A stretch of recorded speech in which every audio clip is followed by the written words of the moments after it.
রাজ্যের কবি সাহিত্যিকদের সাদর আমন্ত্রণ জানাচ্ছি আমাদের এই একেবি টিভির সাহিত্য বাসরে অংশগ্রহণ করার জন্য সরাসরি যোগাযোগ করবেন নিচে স্ক্রলে দেওয়া নাম্বারে। তাহলে চলুন আমরা শুরু করি সাহিত্য বাসর।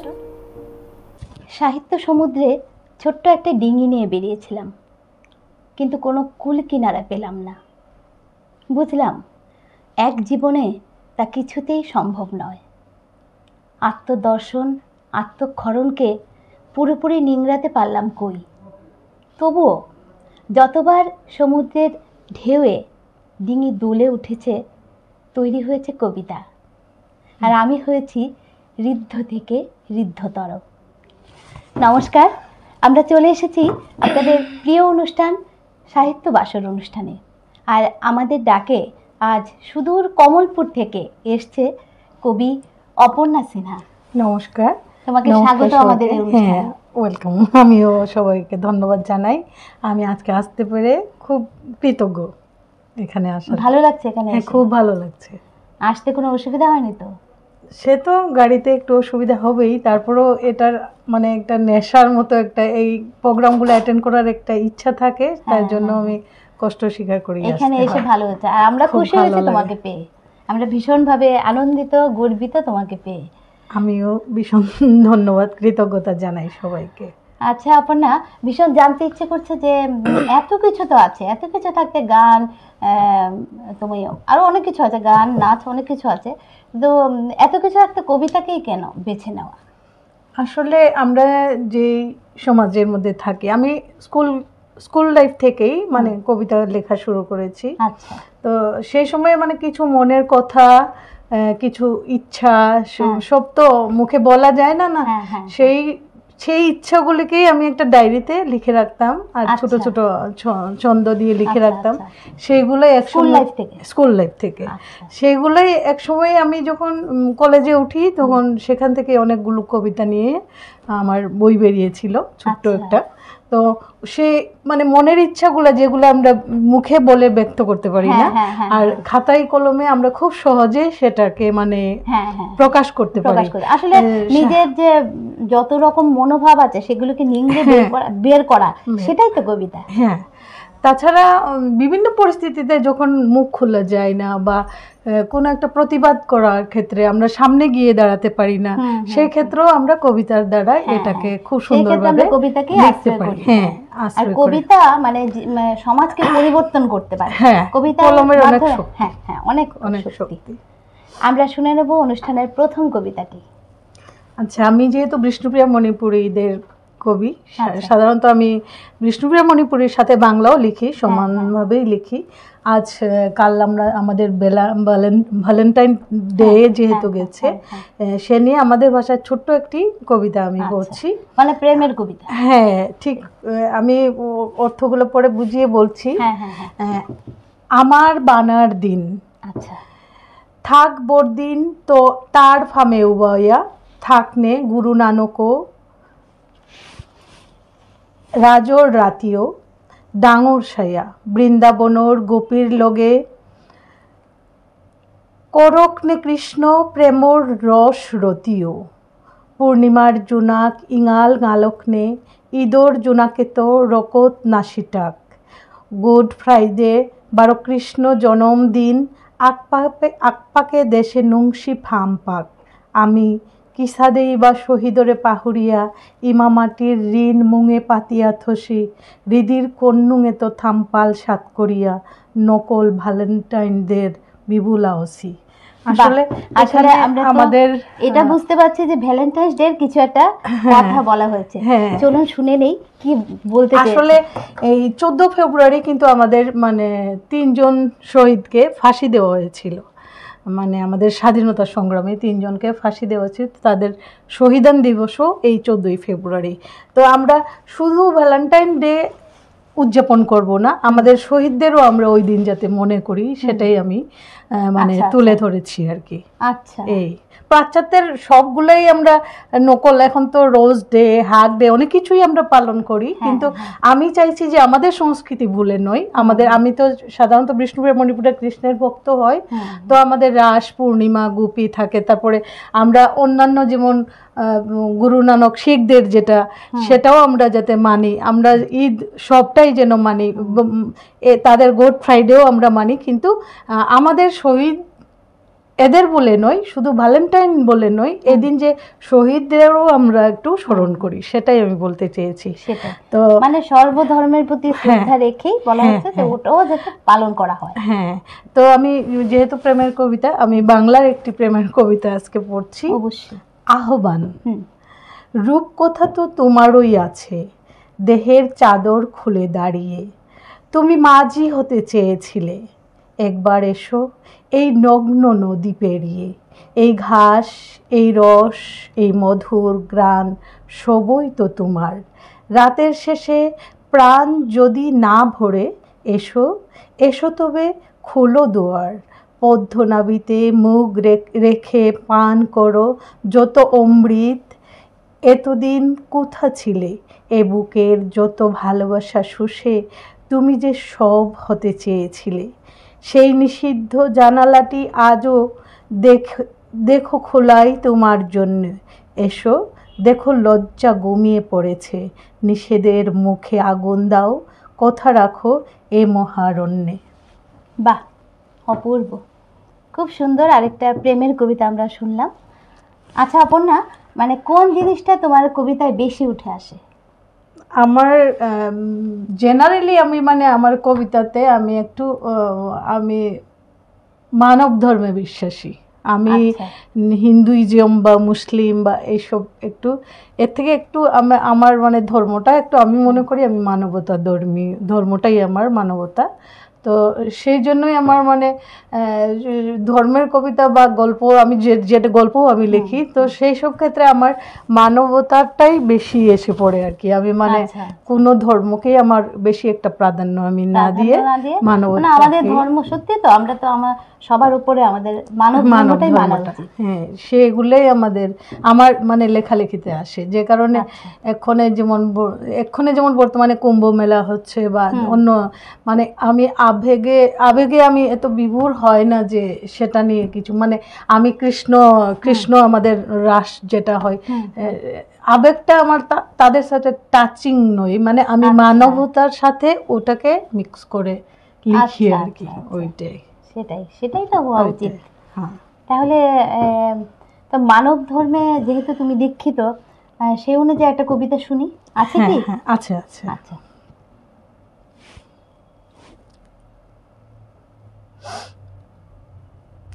আমি আসলে এখানেই লিখেছি। আমি কিছুদিন আগে আমাদের ইম্ফল মণিপুরে মানে একটা দাঙ্গা হয়েছিল, মণিপুরি এবং কুকি নাগাদের গৃহযুদ্ধের মতো হয়েছিল, অনেক মানুষ সেখানে মারা গেছে, বা একদম ওপেন রাস্তায় মেয়েদের আগুন জ্বালিয়ে দেওয়া হয়েছে, এরকম একটা সময়ে আমার লেখা সেটা।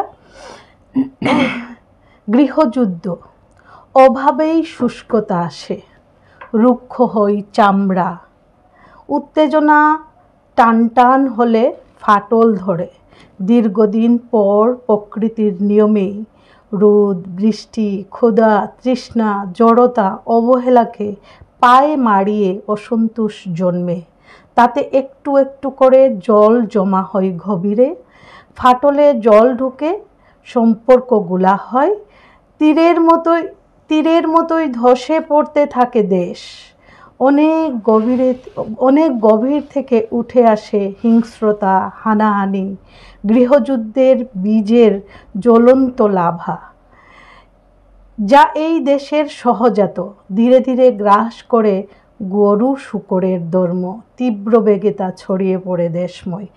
মানে আমি এখানে বুঝাতে চেয়েছি যে ধর্ম, গরু শূকর বলতে আমি হিন্দু মুসলিমের যেটা, তো আস্তে আস্তে এমনিতেই দাঙ্গা হয় না, কিন্তু যখন একটা জাত বা একটা মানে কমিউনিটি যখন তাদের অবহেলার শিকার হয়, দীর্ঘদিন ধরে তারা যখন কিছুই পায় না, যেমন ইম্ফলের যে ব্যাপারটা, ওইটাতে নাগা এবং মণিপুরি কেউ না কেউ মানে তাদের প্রভাবটা এক মানে এক প্রজাতির উপরে মানে তারা প্রভাব বিস্তার করতে চাইছে, সেই থেকেই কিন্তু তাদের মধ্যে বিরোধ সৃষ্টি, ধীরে ধীরে ধীরে ধীরে এটা গৃহযুদ্ধ এমনিতেই হয়, শোষিত হয় ক্ষুধা থেকে, তখনই তারা বিদ্রোহ, সম্পর্কটা নষ্ট হয়, সেখান থেকেই পুরো দেশের মধ্যে কিন্তু মানে সেই জিনিসটা কিন্তু মানে ছড়ায়, মানে এই সাম্প্রদায়িকতা কিন্তু ছোঁয়াছে। আমি মনে করি সাম্প্রদায়িক যেটা এটা খুবই ছোঁয়াছে জিনিস। আমাদের ইন্ডিয়াতে যেটা হয়, বাংলাদেশে তার প্রভাব পড়ে, বাংলাদেশে যাই হয় এদিকে কিন্তু সেটা প্রভাব পড়ে, যে কারণে সাম্প্রদায়িকতা হওয়ার আগেই আমরা সেটাকে আটকে নেওয়া উচিত, এটাকে বাধা দেওয়া উচিত আমি মনে করি। সেই একদম একদম। আমরা নিয়ে নিচ্ছি ছোট্ট একটা বিজ্ঞাপন বিরতি। বিরতির পর আবার চলে আসবো আপনাদের প্রিয় অনুষ্ঠান একেবি টিভির সাহিত্য বাসর অনুষ্ঠানে। উঠবেন না কিন্তু। রাজ্যের কবি সাহিত্যিকদের সাদর আমন্ত্রণ জানাচ্ছি আমাদের এই একেবি টিভির সাহিত্য বাসরে অংশগ্রহণ করার জন্য। অংশগ্রহণ করার জন্য সরাসরি যোগাযোগ করবেন নিচে স্ক্রলে দেওয়া নাম্বারে। তাহলে চলুন আমরা শুরু করি সাহিত্য বাসর।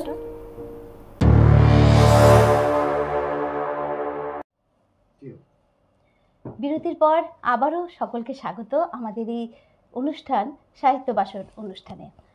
আমার সঙ্গে আছে অতিথি কবি অপর্ণা সিনহা। অপর্ণা, খুব জানতে ইচ্ছে করছে তোমার প্রিয় কবি কে? অবভিয়াসলি রবীন্দ্রনাথ ঠাকুর। আমি মানে কবিতার ক্ষেত্রে রবীন্দ্রনাথ খুবই আমার পছন্দের, আর গানের ক্ষেত্রে আমি নজরুলকে পছন্দ করি আর কি।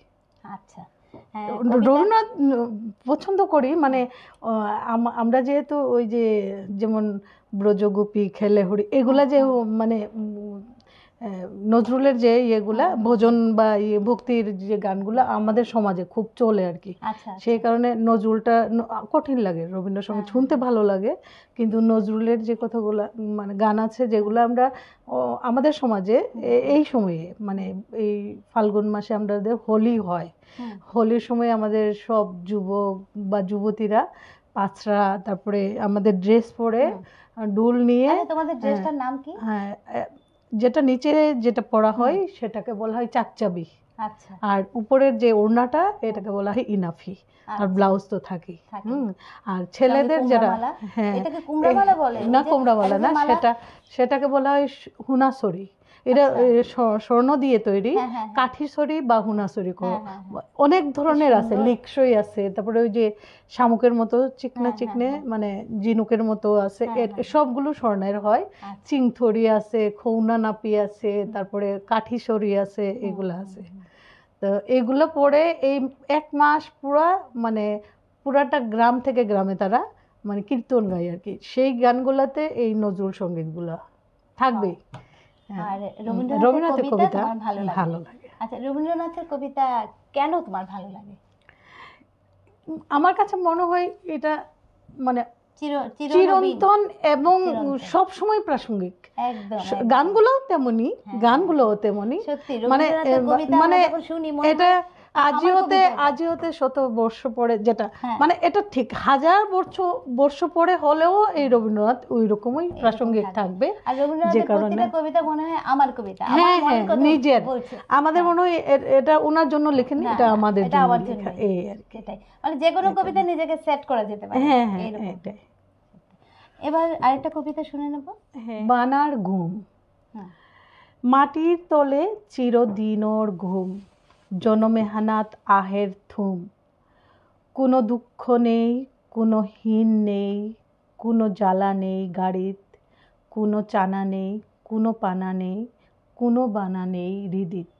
মানে আমি এটা একটু নেতিবাচক কবিতার ক্ষেত্রে আমাকে মানে অনেক সময় আমাকে বলে, আমার পাঠকরাও বলে যে আমি কিছুটা নেতিবাচক লেখি।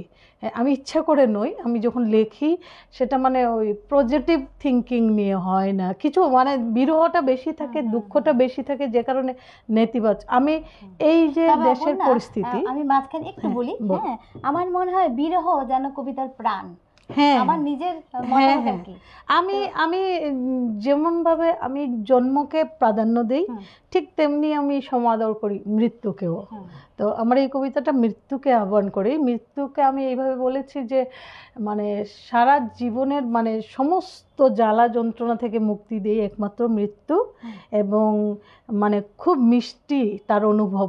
আমি এইভাবে লিখছি, কোনো দুঃখ নেই। এই মৃত্যু আসার পরে আমাদের দেহে কোনো দুঃখ থাকে না, কোনো দুঃখ নেই, কোনো হীন নেই, মানে কিছু নাই, কোনো অভাবও নাই সেখানে, কোনো জ্বালা নেই গাড়িত, মানে আমাদের দেহে কোনো জ্বালাও থাকে না, কোনো চানা নেই, মানে কোনো চাওয়া নেই, নেই কোনো পাওয়া নেই, কোনো চাওয়া নেই, মানে কোনো বানা নেই হৃদিত কইছি। তখন ভালোবাসার জন্য যে হাহাকার সেটাও থাকে না আমার হৃদয়ে, যখন মৃত্যু আমাকে, মানে আমি এতই শান্ত, এতই মানে খুব ভালো অনুভব একটা মৃত্যুটা, এইভাবে এটা লিখেছি আর কি। দারুণ।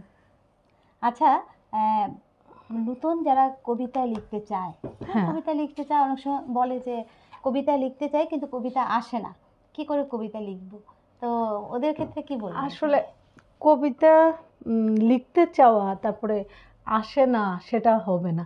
যদি কেউ লিখতে চায় কবিতা, এমনি এসে যাই, এমনি গাড়িতে বসে জার্নি করতে করতেও মানে একটা লাইন এসে যায়, সেটা হ্যাঁ হ্যাঁ হ্যাঁ।